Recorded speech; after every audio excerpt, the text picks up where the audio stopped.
Job security alert. Hello, my friends. It's your buddy Phil. You know, I love all things ChatGPT and AI, but right now there are some concerns that we need to address. As you can see on the screen, it reads GPTs are GPTs, an early look at the labor market impact potential of large language models. Now, this gives me cause for concern, but I already saw this coming. For those who didn't see it coming, you should be even more concerned. It says here we investigate the potential implications of the GPT transformer model and related technologies on the US labor market. The bottom line is they found out that approximately 80% of the US workforce could have at least 10% of their work tasks affected by the introduction of GPTs, while around 19% of workers may see at least 50% of their tasks impacted. As it reads, the influence spans all wage levels. Oh my goodness. If GPT itself wasn't already mind blowing, these stats are almost worrying. So, this is as a result of the widespread adoption of GPTs. There's no escaping this. This is here to stay. And if you haven't already realized an impact on your job, you will in the future, is what they're saying here. The research indicates that 80% of workers, that is a huge number, will see at least some of their work tasks affected by the introduction of GPTs. Now, it's not saying directly that their jobs are going to the dogs, it's saying that it will have an impact. So, what should you do right now? You should know the beast. You should be learning about GPT. And the impact is not just relegated to people in the knowledge space, it's all types of jobs. And it's going to span across all wage levels and sectors. As a project manager and as a trainer and consultant, I've developed a course that can teach you about GPT. It's right there on Udemy. And the reason why I did this was to help people put their best foot forward. But I already saw this coming. But the number 80%, that's mind blowing. You see, workers in higher impact jobs, higher income jobs, are going to be probably particularly vulnerable to the effects of GPTs because these models, they could change a lot of their tasks. Now, some workers right now may only see a little portion of their tasks affected, but those that see a mind-blowing 50% of their tasks affected, they better be thinking ahead of the curve. You want to be one of the people that can use the beast, not one of the people that the beast will kick out. If you can ride the beast, you're going to outlast everyone else. If you are clueless about GPT and what it can do in your field, the handwriting's on the wall, my friend. You see, these findings that we're talking about here on the screen, it actually suggests that policymakers, business leaders, people in political power, they got to prepare for the significant changes in the workforce and what's coming down the pike, because this is going to put people out of jobs, and you know what that leads to, right?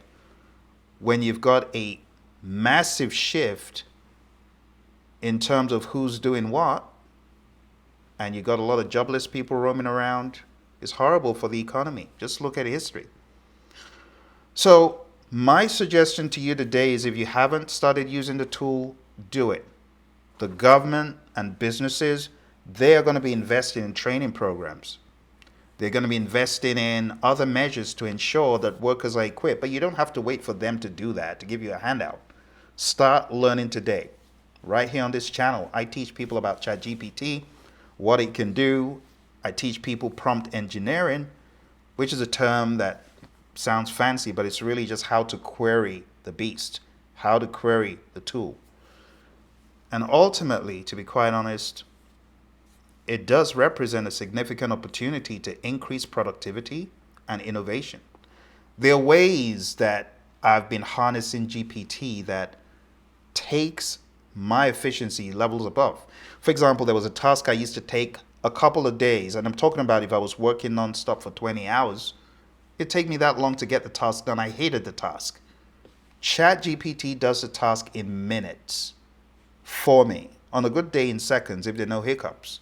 So think about the increase in productivity. Now my time is freed to do other things.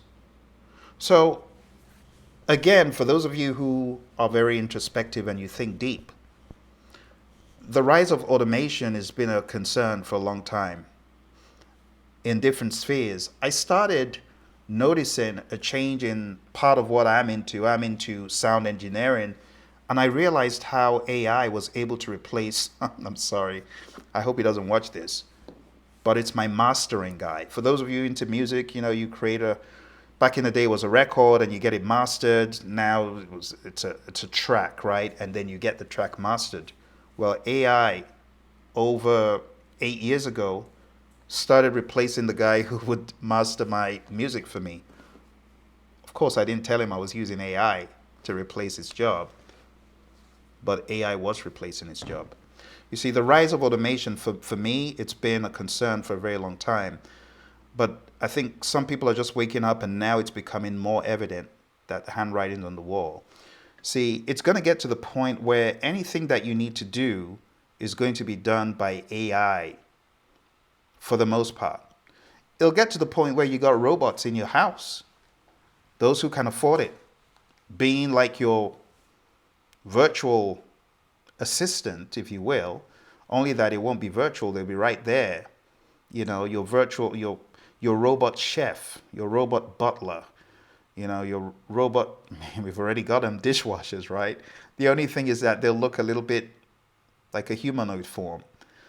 But GPTs, like I said, we shouldn't be scared of these things. We should just see them as opportunities for innovation and progress. And as they become more sophisticated, they're going to enable new forms of creativity and problem solving. I was just watching Rick Beato's channel and how he was talking about AI cloning the voices of well-known musicians and sounding even better than them. He did a video on the AI Drake version or the AI Lennon and McCartney version. Sick stuff. So it's reaching everywhere. I mean, very recently I wrote a book, and typically I would hire an illustrator. But for this book, my friends, I didn't hire an illustrator. All the art on the cover was done by me using AI. It looks compelling. It looks great.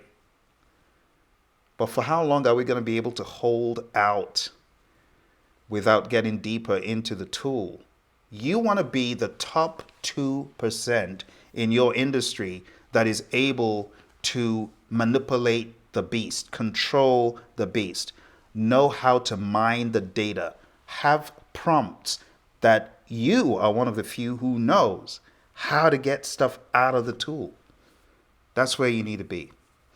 On a more sobering thought, I just talked about how AI was able to impersonate the likes of Liam Gallagher and McCartney and Lennon and Drake.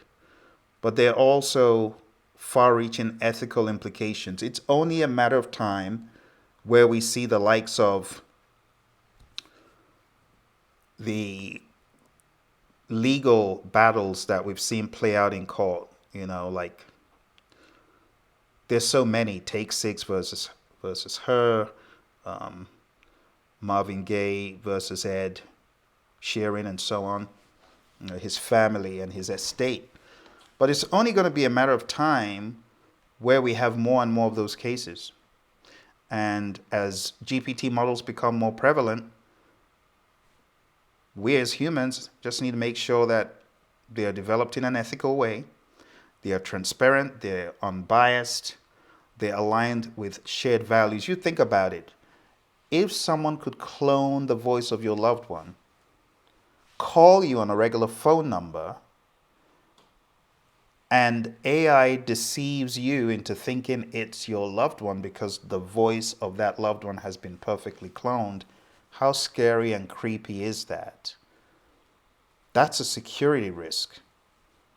That's not just AI. That has so many legal ramifications.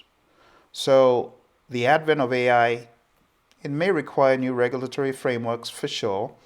People in government, they need to get clued up with the program. They need to be all over the technologies. And honestly, this opens a new legal specialism, or I should say, accentuates the already existing specialism of AI because we have AI lawyers already. But it's only going to quadruple the demand, or times a million. How about that? The demand, because you're going to be seeing violations, a lot of violations. There are things right now that if I were to tell you what GPT can do, you would be concerned. But I'm not even going to talk about some of the things it can do. It can do some scary stuff. And it can do some stuff that makes me, as someone who owns intellectual property, concerned.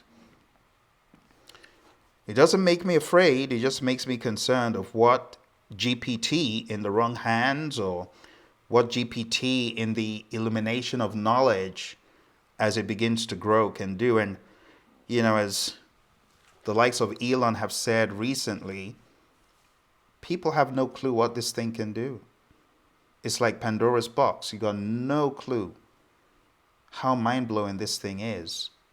It has cause and effect that we haven't even begun to discover. So, my friends, when you hear people being concerned about this, understand where they're coming from, but at the same time, don't be scared of it. What I need you to do as a professional is to understand the tool. Understand what it can do for you as a professional. Understand how it is affecting the world around you. Understand how it's affecting your industry, and understand how you can get bigger bang for your buck. You want to be one of the early adopters. It didn't take me a second to understand I needed to get a ChatGPT Plus account, because when I saw what it could do, I didn't need anyone to sell it. Perhaps you need to see what it can do, and you begin to tap into the brilliance of it. It's ridiculous, truly. All right, so right here, I'm going to put a link to this page, and OpenAI talking about transparency. They've been pretty transparent, and I appreciate that. And that's just one of the tools. GPT is just one of the tools that they have. You might want to also check out Dolly. I've got some videos on that. It does great impressionist art. It beats Midjourney, in my opinion, when it comes to the impressionist art, the Van Goghs, the even Rembrandt, Cézanne, all the greats. Does really, really cool artwork. All right, my friends, that's all for today. I hope you enjoyed it. Hit like, subscribe, share with your friends. Speak to you again soon. Bye for now.